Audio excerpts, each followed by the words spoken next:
అమ్మా నువ్వెందుకు భయపడుతున్నావు నాకు అర్థమవుతుందమ్మా. అట్లా బ్లాక్మెయిల్ చేసింది ఎవడో నాకు చెప్తే నేను వాడిని చంపేస్తానేమో అని నువ్వు భయపడుతున్నావు కదా. చచ్చా నువ్వేం భయపడకమ్మా, నేను అట్లా ఏం చేయనమ్మా. వాడు ఎవడో తెలుసుకొని జరిగిన తప్పును సరి చేద్దామని అడుగుతున్నానమ్మా, అంతేనమ్మా. చెప్పమ్మా. బాగా ఉంచమ్మా, బాగా ఉంచు. గుర్తొచ్చిందా? గుర్తొచ్చిందమ్మా. పేరు పేరు మనం ఒక్క పేరు రాదు నాకు. గుర్తొచ్చిందా? అదించమ్మా, ఇంకా బాగా ఉంచు. అంటే వాడు ఎవడు ఏంది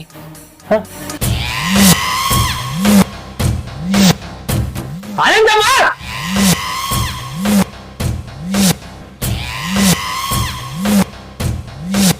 ఏమైంది చెప్పు. నువ్వు కావాలని చెప్తావు కదా, కావాలని చెప్తాను.